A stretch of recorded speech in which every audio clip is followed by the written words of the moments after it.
Hello, just going to introduce you to the humanistic information model. It's basically 4 engaging cogs, because we know when cogs turn, they create power. And although information is power is not an accepted definition, I still think there's an element of it here. I'm going to go through each cog in turn, and hopefully by the end of that you've got an impression of what's going on. The first cog is the acquisition cog, and we gain information in a number of ways, but primarily 2. Bland information, as given by the straight arrow, and information with a bias upon it, but as denoted by the squiggly arrow. And to be honest, even this presentation has a bias to it. So I do make no apologies for that, but I think we have to accept that we acquire information mainly through this route. The next cog is the processing cog, and this one is where our acquired information meets our history, if you like. My mother always used to say, "You are what you eat, dear," and I think that's probably true.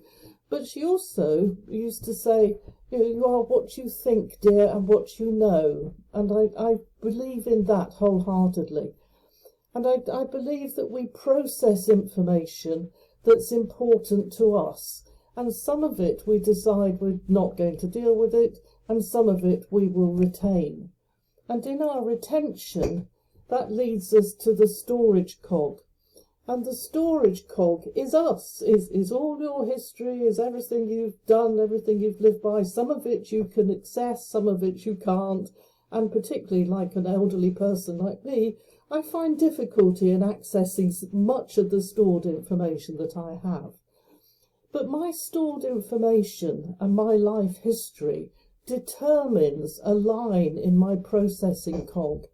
And that line is around conscious and unconscious thought.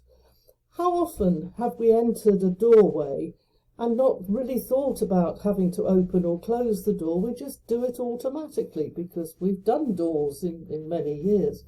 We've learnt things throughout our life, how not to touch hot cooking pots, how not to walk into a freezing climate with the wrong attire. And we've learnt also how to think about certain things. So our processing cog and our line to consciousness and unconsciousness changes as our stored knowledge changes.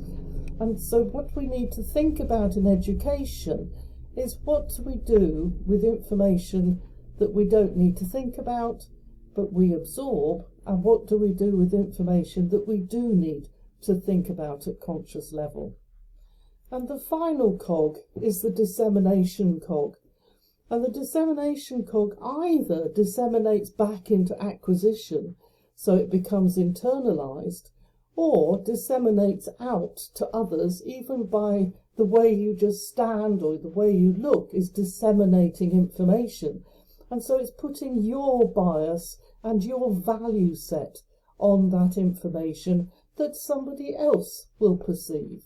And so to me, this humanistic information model explains the way that we deal with information and the way that information can be power.